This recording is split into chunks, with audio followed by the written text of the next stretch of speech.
We're learning the Sikha and Chelek on Rosh Hashanah Vav Tishrei on page 291. This is a very, very inspiring and moving Sikha. Sikha about the Haftarah of Hana on the first day of Rosh Hashanah. The Rabbi will discuss the story of Hana and a message Bechlal regarding Rosh Hashanah and life in general. Very deep, moving message. The Shir today is being learned Lele Nishmas, Rabbi Yosef ben Yamin ben Rabbi Menashe Koltman. In the Haftarah von ersten Tag Rosh Hashanah, Tchila Sefer Shmuel, in the Haftarah of the first day of Rosh Hashanah, which is the beginning of the Sefer of Shmuel, wird erzählt wegen Hana.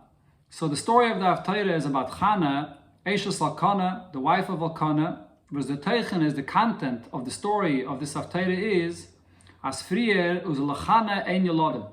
In the beginning, the Haftarah begins, Hana had no children.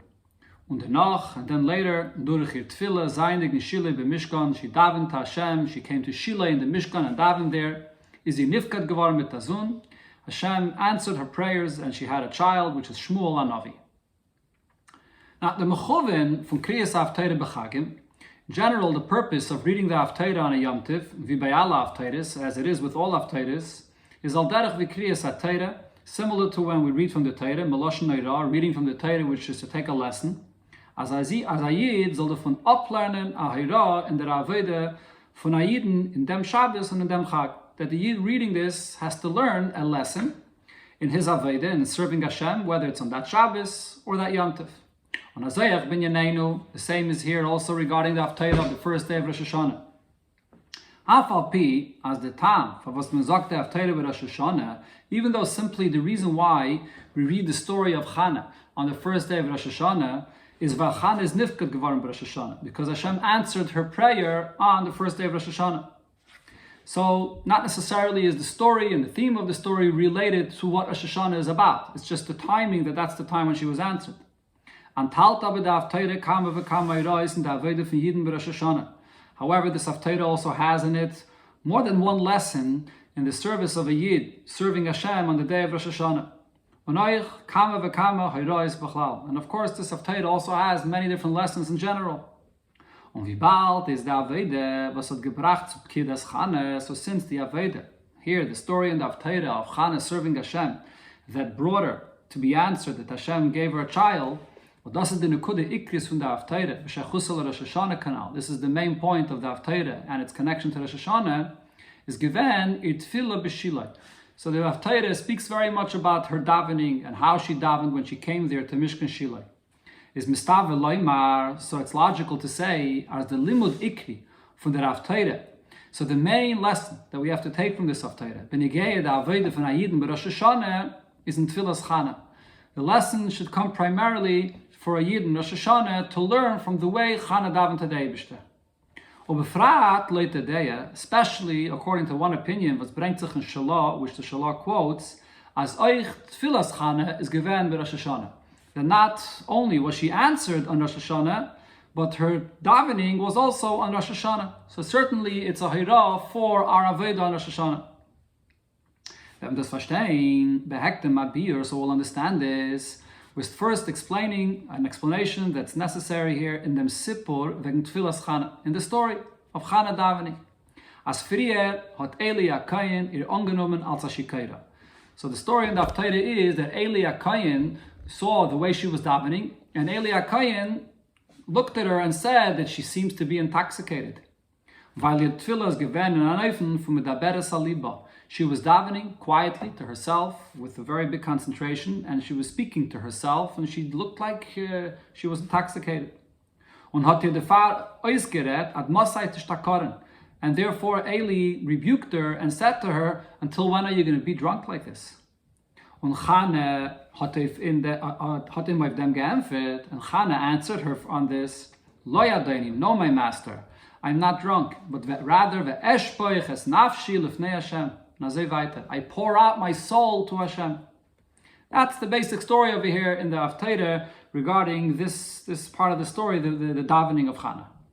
The L'chayr is nit verstandig, so over here, there's a few obvious questions. Aleph, the first question is, Wie kommt es, as Eli HaKayin soll haben azatos von HaKotze LaKotze? How is it that Eli HaKayin has such a huge mistake about what he sees from one extreme to another. He thinks that she's intoxicated, and really the truth was that not only isn't she, but she's actually davening with a very deep connection and concentration. Instead of recognizing the fact that she's davening, pouring out her soul, she thought that she's simply intoxicated. Another obvious question here is, even if we'll find an explanation how it's possible that Eli observed what he saw and made this mistake, and the Mefarshim give various reasons, the question still is, why is the Torah sharing this part of the story? What Eli thought and the mistake he made and what she answered? You can just say the story about the fact that she davened, Hashem answered a tefillah, and she had a child, Shmuel. That's really the main storyline. Why mention this detail here? Especially, it says, the Torah, when it speaks about an impure animal, it doesn't speak about the gnus, the impurity of the animal. The Torah uses the term einena tahira, that it's not pure, but it doesn't want to speak about the impurity of the animal itself. Allah has kama v'kama, how much more so lahavdil, separating from an animal to a human being and to Eli, b'negeh Eli akayin. Why would the Torah share this part of the story, sort of an embarrassing point about Eli, that he made a mistake observing what Hana was doing? Gimel, another question here is, since Eli considered her to be intoxicated, so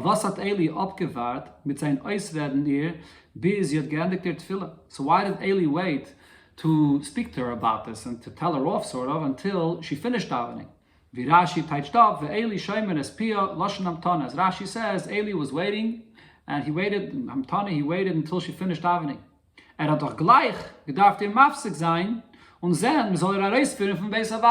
If he actually thought that she was really intoxicated, shouldn't he have interrupted her davening and immediately seen to it that they carry her out from the Beis HaMikdash? It's inappropriate for a woman intoxicated to be here in the Beis HaMikdash. From them allem is mochach. So from all of this, it's clear, as Eli hat ihr betracht, nicht als shikoira im poshetn Sinn.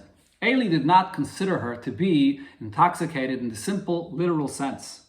Not a shikoira in the minyan tefillah. Rather, shikoira over here means that she was drunk in her prayer. The way she was davening was an unusual type of davening in a manner that Eli considered to be a davening, drunk in the davening. That's what happened there. What this means is, wie bald as die Tefillah von Hana's gewähnt in an Eifen von Hirbesol lehispalo. Since, as the pasuk describes, when Hana davened, she davened with a very strong, extreme dedication and focus and concentration with hirbesol, like a very strong level of davening. Is this atfili yiseirim in amida, a level of davening very unusual. Was is nit kein dover aratzui, and therefore this is not something which is usually acceptable. When you're standing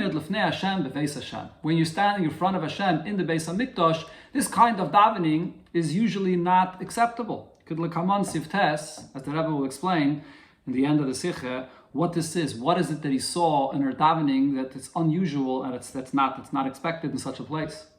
That's what the shikris over here means. The shikris in the style of her davening. And Hana's answer of them is, to this Hana responded and said, no, I pour out my soul in front of Hashem, as when der Hirbesel is Balal is verbunden mit Shvichas HaNefesh, even when she davens in this manner, with a very big intensity. But nevertheless, it really is an outpouring of her soul, is nit an inyan from Shichrus, in Tefillah. So this is not intoxication, drunkenness in davening. No, adarabah, adarge nailis and tefillah. On the contrary, this is an expression of a very high level of davening. That's really the discussion between Eli and Hana, a discussion regarding the nature of this intense davening in the Beis HaMikdash. Und das ist eigentlich the Sheiches from Tefillas Hana to Rosh Hashanah. So this explains the general idea here, how this is connected to Rosh Hashanah. Weil the Taine Ulmeine zwischen Eli Akayin and Hana, the discussion between Eli and Hana regarding her davening, wegen dem Eufen, hat Tefillah beweis Hashem, the way one should be davening in the Beis HaMikdash, Ketoicha Verstand, will give us an insight in dem Teichen Klali von Tefillas Hana and from Kamet Tefillas bei Rosh Hashanah Kedel Kaman. So to understand more in general the content of Hana when she davened, and also many of the tefillahs that we say on Rosh Hashanah, as will be explained over here. So, Benegeya, the tefillahs for Rosh Hashanah, gefindt men zwei inyanim hafchim. So to take a look at what we daven about on Rosh Hashanah, so seemingly we find contradictory things that we speak about, the contradictory themes. Rosh Hashanah, on one hand, we know that Rosh Hashanah is the Yom Adin of Ala Tzarchei Adam. It's a day of judgment for all needs, all necessities of a human being. Heim beruchnius, v'heim begashmius, both spiritually and materially. V'yeshteit, the pasuk that it says, we say in davening, Ki Chayk li Yisraelu, Mishpat Lekei Yaakov. So the way this is touched over here is that Chayk li Yisrael over here doesn't only mean a mitzvah for Yidden, but it also means from Lashon Hatrifeni Lechem Chuki. Provide for me the bread that I need. So Chayk is the bread, the Gashmius. Meant the Dinu Mishpat of Mezainis. So this is the judgment for the sustenance, which is Kailal Alatzrachim, including all of the necessities of a person, Gashmiim, the physical, the material necessities of a person. On Mishpat Lekei Yaakov, the judgment of a Lekei Yaakov also here means is the Dinu Mishpat of Inyanim Ruchniim. This is the judgment on Rosh Hashanah for spiritual needs. And what this means is that on Rosh Hashanah, Yid is being judged, Vifel Sozol Nimshach Veren, Gilei Lekos Benafshay. How much revelation of sensitivity to godliness and connection to godliness will there be in his soul in this year? Amazing. This is a lashon of the Alter Rebbe and Lekutei Torah that there's a Dinu Mishpat regarding the revelation of godliness in his soul. On the far Betman and the tefillahs from Rosh Hashanah, if Bana Chayim is Zayin. So therefore we see in the nusach of the davening that we ask on Rosh Hashanah for children, for life, health, and Mezayne sustenance. On Oich, if Hatzlacha, in Inyanim Ruchnim, and also for success in all spiritual matters. That's one big section of the tefillahs on Rosh Hashanah. On the other hand, though, is a biyudua, it's known as the Nekudas HaAveidah, the main point of serving the Eibishter, davening on Rosh Hashanah, v'zikras b'tefillah, and the davening for Rosh Hashanah, was steht in Machte sein, the Eibishter als Melech, is coronating Hashem as a king. Or B'lashon Chazal, the language of Gemara says, Shetamlichuni aleichem. Hashem asks of us to anoint him, to appoint him, to crown him as our king. And as we say it in the davening, be king over the entire world with your glory. Melech al kol haaretz. So on the end of the bracha we say the Eibishter is the king over the whole land. And many other expressions in davening speaking about Hashem's kingdom. Crowning Hashem as king, the Kabbalas Malchusai, and accepting his kingdom, is dafke durch der Tnue von Bittel Betachlis. This comes by the people accepting and completely submitting themselves to the king with absolute nullification. Durch dem, was bewahrt sich im ganzen unter zum Melech, by the fact that you subjugate yourself completely and utterly to the king, bis man fühlt gar nicht die eigene Rezeinis, to the point that a person doesn't even sense any wills, any desires of his own. He belongs completely to the king and he doesn't feel himself at all. On der Bittel, ruft Hareis by Melech as al. It's this level of dedication and subjugation to the king that calls out or inspires this crowning that the king should accept to be our king. So if so, we look over here at these two themes in the davening and the avodah of Rosh Hashanah, these are two themes that are contradictory. When one stands with absolute nullification in front of the king, to the king, is benit begedet zu trachten und beten wegen eigene Tzrachim. So you're not even at all in a mindset of thinking and asking and requesting things that you need. You have no needs. You completely put yourself aside. It's only possible to ask and daven and request for what I need if a person is thinking about his wills and his needs. Und das ist sehr viel Bescheiches zu ruchnisdige Tzrachen. Sorry, again. Und das ist a viele Bescheiches zu ruchnisdige Tzrachen. This is even true when it comes to spiritual needs, that a person that's absolutely bottled has no needs, not even spiritual needs. And most definitely regarding material, physical needs, definitely a person is not focusing on such things at all when he's in a state of complete self-nullification to the king. Was is the ikra din from Rosh Hashanah. Now regarding the Gashmias, the physical, it says that yes, the din is on both Ruchnias and Gashmias, but the main judgment is regarding the Gashmias. Kemuvur b'Hagos Maiminis. As it says in Hagos Maiminis, which is in the Rambam, on the Rambam, and it's quoted in Likutei Torah here on Rosh Hashanah. Now it's known also what it says in the Zayar, a very sharp expression regarding what a person is focusing on and davening on Rosh Hashanah. As divas beten, b'yoyim de kippuri, of mizayne, slicha v'kapara v'chaya, kosveinu l'chayim. That a person of Yom Kippur, what he's focusing on is that he's thinking about his own sustenance, and that Hashem should forgive him, that he should have his own physical life, that Hashem should inscribe me or write me to life. Then v'klovim v'shrayin hav. They're coming on such a holy day and thinking about themselves, they're like dogs. Their nature is to constantly bark and beg and say, give me, give me. Because these are people that think about themselves. And not thinking about the Eibishter, that this is such a holy, auspicious time to coronate Hashem as king. So this is a very sharp expression in the Zohar. But on the other hand, though, all of these parts in davening where we ask for those things that a person needs are eingestellt geworden in Nusach HaTfilah durch Chazal. They were placed into the Nusach of the davening through Chazal. Und sie sind mevayer, and Chazal tell us, as Damos is the Zman Ratzen of Milli Abakashis v'chulu. This is a very auspicious time for a person to daven and ask for everything he needs, and Hashem will fulfill your bakashis in this time. So if this is so, it's part of the davening, and this is the right time to ask for these things. So it's understood as the bakashis dafen zayin nit no mitzat kabbalah sayil. A person asking for his needs should not just be like following orders and fulfilling and just reading the words and davening and asking for what it says there, even though he's not at all interested in this at this point. He's focused on Hashem and the king, and should just read the words following orders. That's not the point. If Hashem himself, through Chazal, is commanding us to ask for our needs in Rosh Hashanah, so then,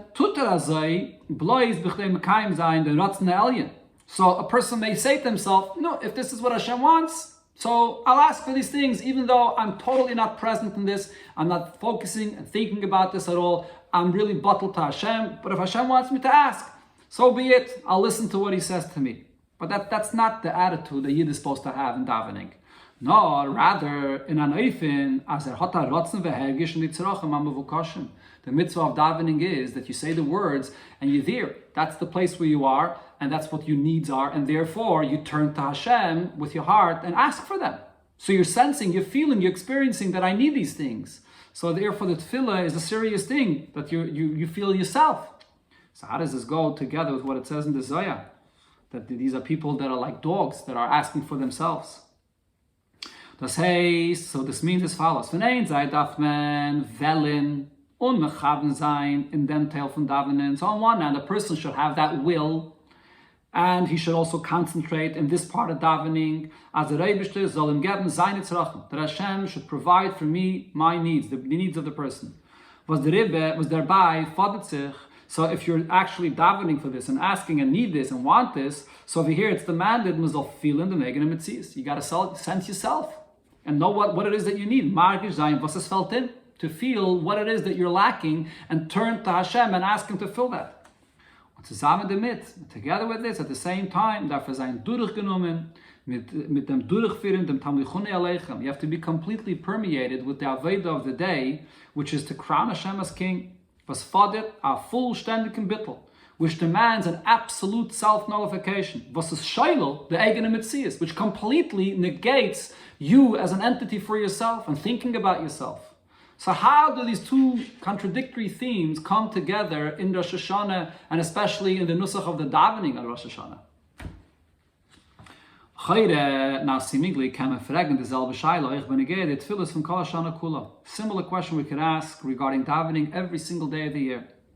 By the Tfilah of Shmei Nesre, the Mespal, Ka'imid Lefnei Melech. When you come to the point in davening of Shmei Nesre, so then the davening is like one stands in front of a king. Was ständig vor a Melech, when you stand right in front of the king, talking directly to Hashem, Tarminet herausweisen kein nur von eigenem Metzias. One may not show any movement, any sign of self, that he's thinking about himself Right? That's why we daven Shema Esrei with our feet together and we don't budge from our place, standing in front of a king. In Gemara, you find the Gemara says, as a person that makes any signals, any signs, while he's standing in front of a king, is this is something that you deserve for this, a punishment, the opposite of life. It's a rebellion against the king when you're right in front of the king. Yet at the same time, it was established, and this is for every single Yid, even for the greatest tzaddik, in Nusachat Tefillah, in the words of davening, the Yud Beis Brachas and Tzoyos, 12 of the middle brachas of Shemay Esrei, in other words, excluding the first 3 and excluding the last 3, was Teichnon is Shelas Tzaracha. All these brachas, the content of them is a Yid asking of Hashem his needs, starting from Hatocheinu Ladam Das, Fa'enu, Barach Aleinu, all the brachas where a person asks of Hashem his needs. In the davening of Shemay Esrei, when he's standing in front of the king himself with absolute bittul, not thinking about himself. So this is really a question in essence that we can ask regarding the Shemay Esrei every single day. What is this Shemay Esrei all about? Is it with complete bittul, or is it a person thinking about himself?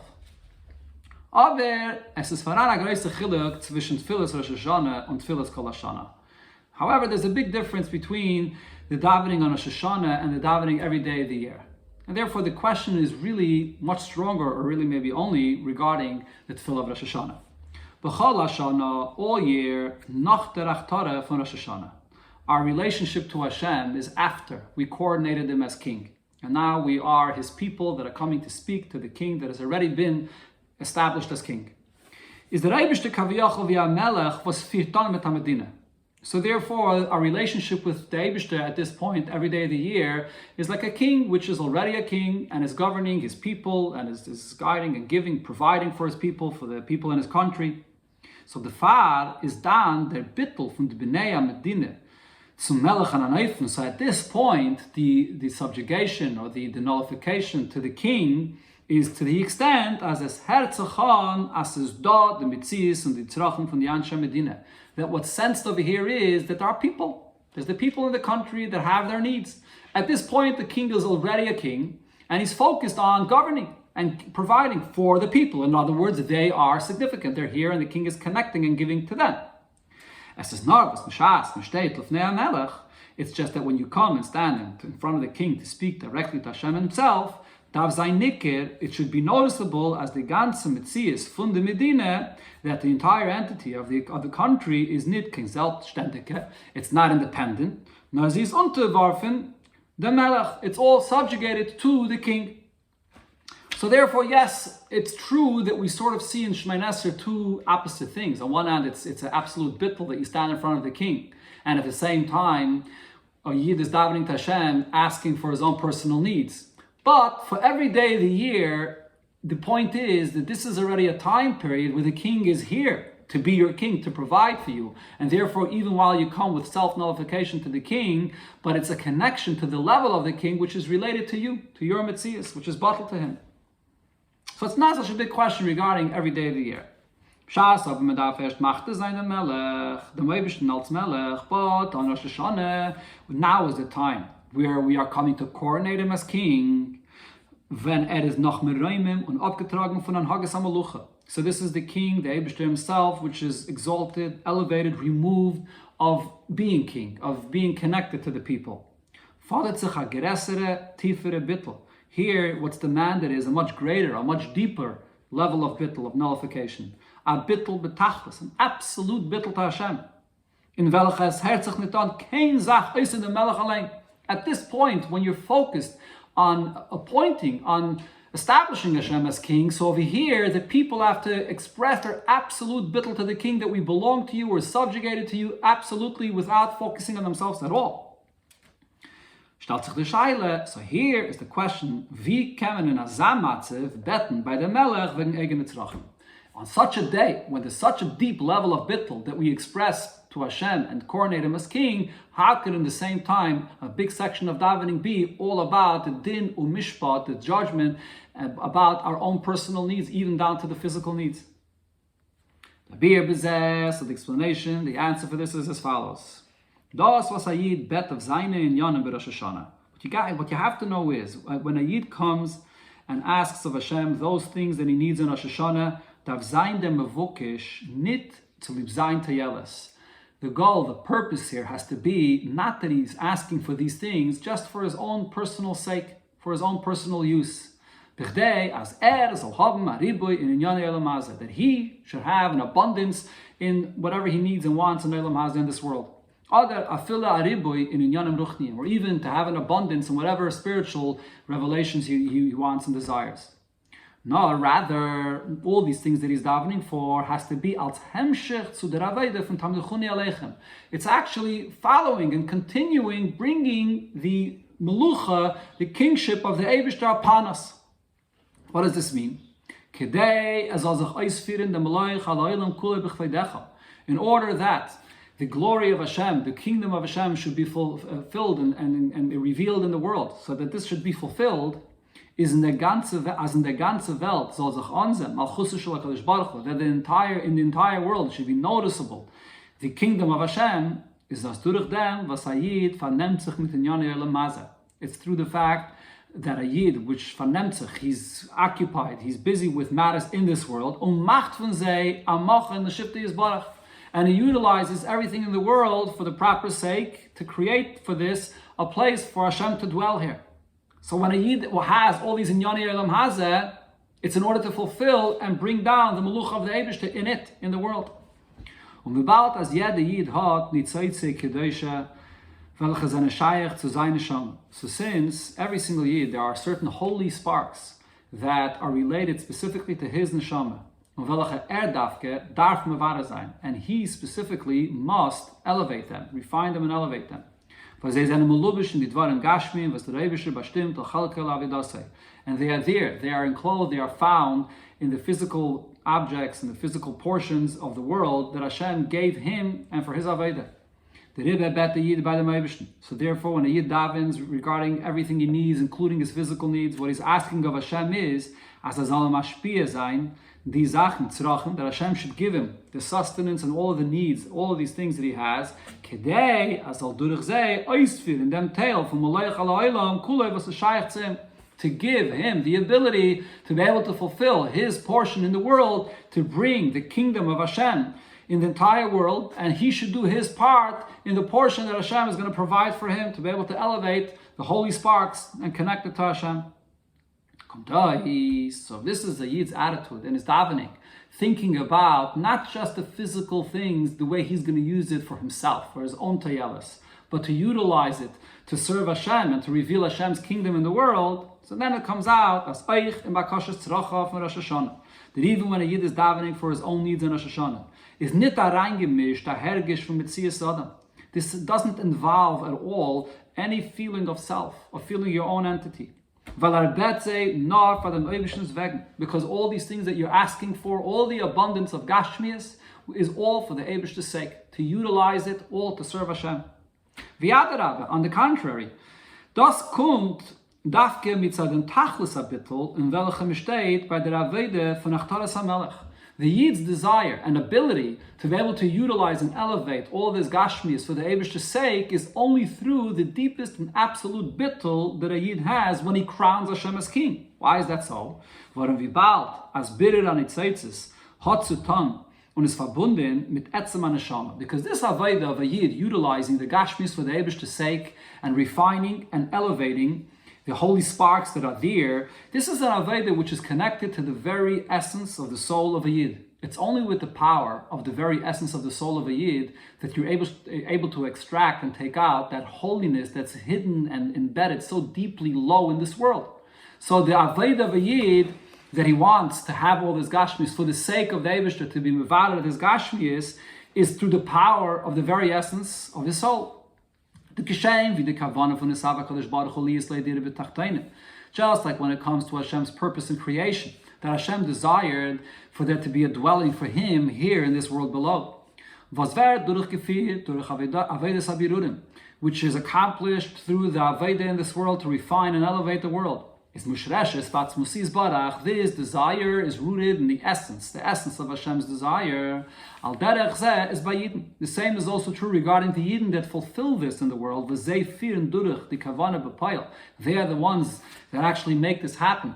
they bring this kavanah to fulfillment by elevating everything in the world, as the Aveda is verbunden mit etzem nishmasa. So this Aveda is connected to the very essence of their soul, which is connected to the very essence of Hashem.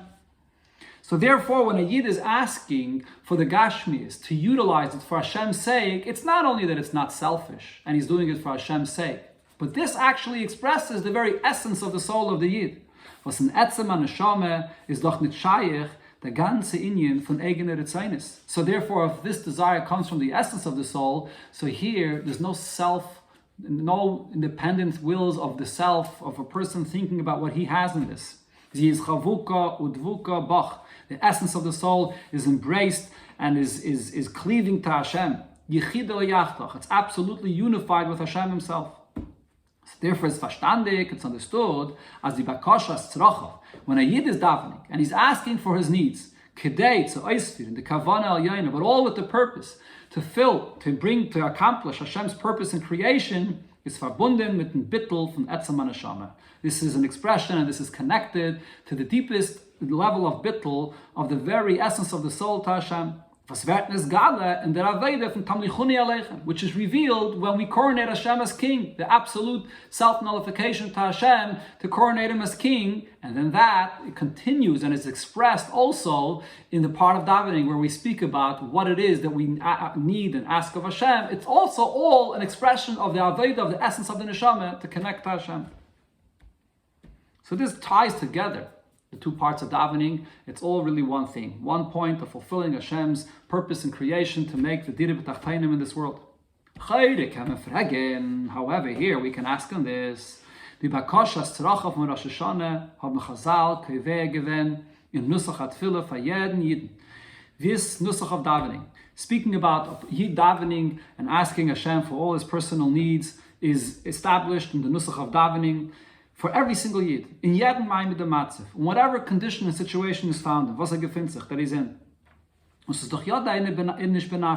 person knows his soul, a person can estimate and look at himself and say, as das was bet oif tzrachav hagashmim v'haruchnim, that when he comes and asks for his physical or spiritual needs, is nit blois kedei as sich ausführen dem oibishens kavana. It's not only in order to fulfill Hashem's purpose in creation, nor al kapanim oich, but it's at least also derfar was gefindt sich b'meitzah kepshutai. He's davening and asking Hashem for what he needs because he finds himself in a distressful situation, literally. Will, as the Rebbe soll normal sein, seine der Mensch's tzrachim. He's asking of Hashem to fulfill the person's own needs that he has, from Hashem's full and broad hand. So that's the simple Yid. When a Yid comes to daven, he's thinking about himself, about at least also about what it is that he's lacking and what he needs of Hashem to fill in with his open and broad hand. On the contrary, in the Ruf besteht the mitzvah. This is actually seemingly what the mitzvah demands, that you should be thinking about yourself. As it's clear in the brachas of davening, that a person is davening and asking of Hashem what he needs. It doesn't say, the nusach of the davening is not, I ask of Hashem, give me the ability to fulfill what you want from me to make a dira b'tachtainim through the gashmias. No, the nusach of the davening is, I ask of Hashem, I need health, I need parnasa, I need this. So the simple nusach is that a person is thinking about his needs. Und in der Ruf besteht die Meile ein Neuftu von Tefillah. This is one of the big advantages that there is in the idea of davening, more than even doing mitzvahs or learning Torah, as the Alter Rebbe explains in Tanya. The power of davening, that you could change nature, you could change reality and bring down healing, and you could bring down rain and so on. The change in nature happens only through davening. So this is one of the unique things that we're coming to accomplish in davening, to ask Hashem and to create a change for the needs that a person has. So now the question now is Bishleime. So it would be understood, wenn man wollt von ihm gemahnt, if you come and demand of a person, as soll in Tfilas Rosh Hashanah, klal nicht trachten wegen seine Gashmis de Getzrachim. So you say Rosh Hashanah is a day which is an exception. On this day, it's such a holy day. Do not think about your own physical needs on this day. Nur sein ganze Aveda soll sein, bloß in der Inyan von Tamlichuni Aleichem. The entire Aveda of a Yid should consist only of one thing, to crown Hashem as king. The day of Rosh Hashanah is focused on this theme, to accept Hashem as your king with complete, absolute self-nullification. So then it's not a question. This is a special time. Since Rosh Hashanah, or Necessities in general, is the time when the source of light, Hashem, is close to the sparks to every single Yid, is jede Yid mesugel zu nes eider werden. So therefore this is an auspicious time, that it's easier for every single Yid to actually be inspired and awakened mit der hazaza atzmis, to be touched and moved to the core, so nerte werden zum Eibishten, to become closer to Hashem on these days. So therefore it's this time period that we demand of a Yid, so vergessen of seine eigene Tzrachim, forget a little bit, or forget completely, that is, about your own personal needs. And you should just have one desire, to be together with the king, complete self-nullification, just to be there to appoint Hashem as king. So that would be understood. That's what the theme of these days is about, and therefore even though usually the avodah is for you to daven and to ask for his own needs, but not in these days. The question though is, how is it that we could demand of every single Yid? As bei ihm soll sein, beide Ktzavis zusammen. That you should have both extremes and together at the same time. Soll trachten wegen seiner eigenen Tzrachim. A person should be thinking about his own needs. Und wählen, as der Eibische, soll sein Memale sein, and he should desire that Hashem should fulfill his own needs. Whether we're speaking about a simple individual that is naturally focusing on this, or even a person that's on a higher level, but nevertheless, this is the theme of davening. The mitzvah of davening is to daven and ask Hashem for what you need. And at the same time, in dem Gufe soll sich mit reinmischen kein eigene Gefühl in the Pnies. In this itself, there shouldn't be involved any personal motives, any ulterior motives, not in ganzen sein Osten von Eibishens Wegen. And at the same time, all of this, even though you're davening for yourself and you are thinking about your own mitzvahs, your own entity, or what you're lacking or what you need, and at the same time, all of this should be only for the Eibishter's sake. How could you have these two opposites at the same time? So this could be understood according to the pshat that the Baal Shem Tov said, when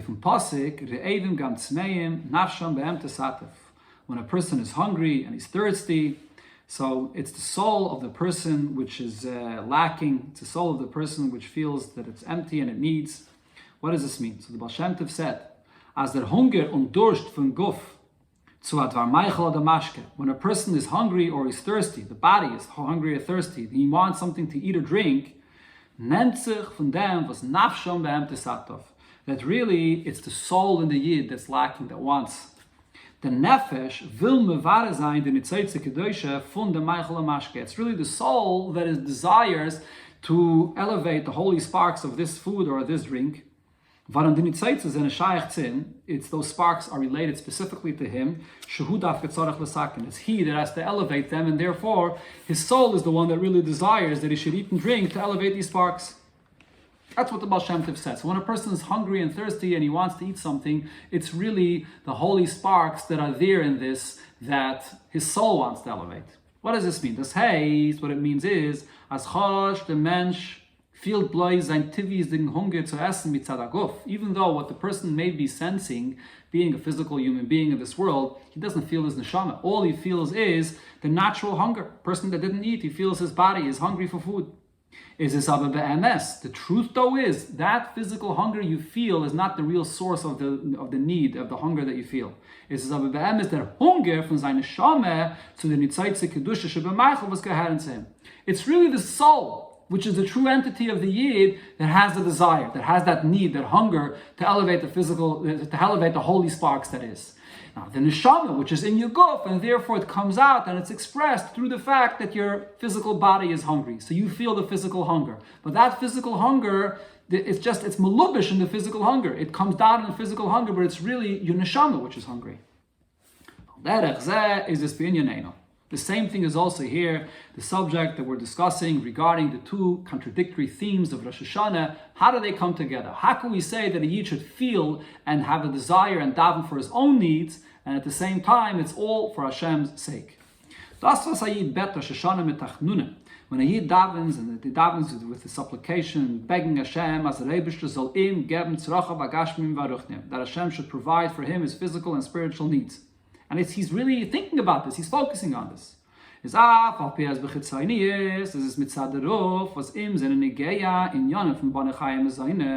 even though externally it's because of the fact that it matters to him that he should have what he needs for his children, for his health and his sustenance, generally speaking, the person has to be sensing and feeling his own mitzias, his self, in order to know what he's lacking. And what it is that he's asking Hashem for is aber the emes pnimius von der shvichas hanefesh. The truth, though, and what's inside, what's the inner what's the soul of what the person is really desiring and pouring out a soul to Hashem for, their hunger for neshama, it's really the hunger of the soul. So eisvirin the kavana ha'yayna zu machen von die dvarim gashmi madira le'yisbarach. It's in order to make the dwelling of Hashem here in this world with the physical items of the world. That's really what's going on. So yes, there are two opposites at the same time. We're not saying, like the Rebbe before in the Sikha said, that when a Yid davens, so you're not really thinking about yourself, your entire davening is just continuing the melucha, to bring the melucha of the Eibishter into the world. Here the Rebbe says, even every single Yid, and including a great tzaddik, which has to daven thinking about his own needs, because that's the nusach hatfilah. So yet, b'chitzoni is b'pashtus, the nusach hatfilah has to be read and expressed properly, that I'm expressing my needs of what I need in Gashmias. However, in that chitzonius, in the pshara, the davening, what's really there? The pnimius of the neshama. That the pnimius of the neshama wants all of this for the sake of Hashem. So yeah, the chitzonius of the tefillah has to be serious, that a person has to pay attention, kipshutai, to think about his needs. But at the same time, you have to realize that this chitzonius of the simple pshat of the davening is really an expression of your neshama that wants this. This very hunger that you feel and these desires that you feel, this itself, its pnimius is really the pnimius of your neshama. And on the contrary, this is not only that we could say, even here, a Yid expresses his deep connection to Hashem, but we could say that it's dafke here. Das gufe, by the very fact, that we see, as Yidden werden es eure, beim Sagen und Hasana Teikif, when you say the part of davening in Hasana Teikif, where it says there, Mi Anuach, who will have a peaceful and tranquil year, and who will have the opposite, and it speaks over there where a person is davening to Hashem, that this is the day of judgment, when everyone is being judged, exactly what's going to happen to him this entire year. So we see that this is the time when Yidden are inspired and are moved from tiefenisch von Herzen, they daven to Hashem from the depths of their heart. Noch merer wie die Eures beim Sagen Melech Alayim Kule B'chvedechachul. And they're moved and they're davening, and even more when they say the words Melech Alayim Kule, that Hashem should be king on the entire world with His glory. This itself proves that this is the actual truth of the matter. That this section of davening expresses an even deeper aspect of the Yid soul. Varom, because the tam goli of them is, even though the revealed reason, what we could understand, why is a Yid so moved by this part of davening, is being that we're physical human beings, a soul and a body. Sein Yoni Olam Haza nentet seim und den Namenim mer v'in Yonim Ruchniim. So therefore matters of Olam Haza are closer to our heart, and therefore it grabs a person and it touches us more than spiritual matters. That's the simple external reason why Yidden are moved more in this section of davening. Is aber that tam pnimi in them, that chitzainis is all one layer. That's the external. But what's the real and deeper reason why Yidden are so moved in this section of davening?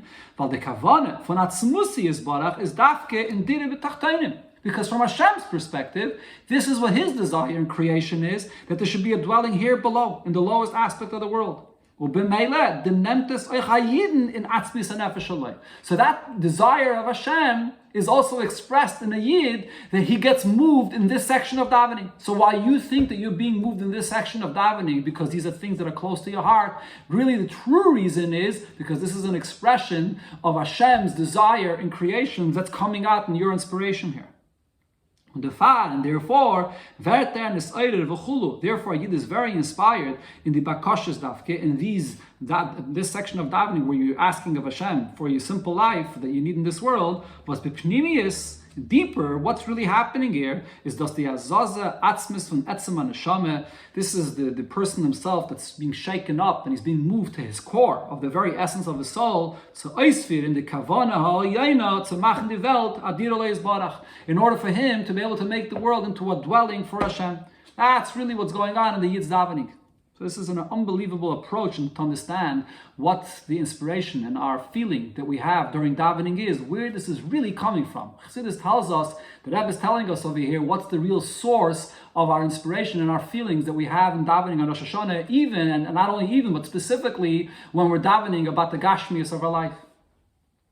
So now after all of this, coming back to the Haftarah, that all of this we can see and learn from the Haftarah of Hana. So now we can say, this is also the reason why regarding our Avodah, our special Avodah of serving Hashem on Rosh Hashanah, why it was established to say the Tefillah of Hana on Rosh Hashanah, including the words of Eli when Eli was accusing Hana that until when are you going to be intoxicated? So now we can understand what Eli was saying here. The taina von Eli is given. The complaint that Eli had to Hana was, as b'shas mishtet l'fnei Hashem, when one comes to such a holy place, standing right in front of Hashem, l'fnei kodesh hakadoshim, standing in front of the holiest place, the kodesh hakadoshim. Darf nit zayin negeya kein zach, nothing else should matter to you. Oiser dem as mislefnei Hashem. Besides the fact that here I have the merit to stand right in front of Hashem, and the closeness to Hashem, this should be the only thing that you should be focusing on. Nitak kein ordan zu liegen in bakashes. There's no place at all at this time to be thinking and requesting about any of your physical needs. And even not to be davening for something so necessary that she didn't have any children, that she's asking Hashem for children. And especially that she's davening to such an extent, so extreme, davening with such a deep request, meaning that she's so into herself, so to speak. She's thinking about this so intently, and therefore she's davening with a very big intensity. So definitely, Eli says this is inappropriate over here, standing in front of Hashem. Das ist doch ein Matze von Shikrus von ihr Gute, aber doch eigene, wenn es hat So this is considered to be a condition of a kind of davening where she's intoxicated with her own, yes, very good desires to have children, but still her own personal desires standing in front of Hashem. Ihr Ratzen ist so stark, she's so involved in her desire, as sie chapt sich nicht, wo sie gefindt sich. So much so that she doesn't even realize where she's standing. Like a person that's intoxicated, that has no idea in front of who he's standing, where he goes and what he's doing, as die steht lefnei Hashem, that she's standing in front of Hashem. That's what Eli was saying when he's complaining and saying, you're drunk with yourself. You don't realize where you are. You don't realize what you're doing. But to this, Hana responded and said, no, I pour out my soul in front of Hashem.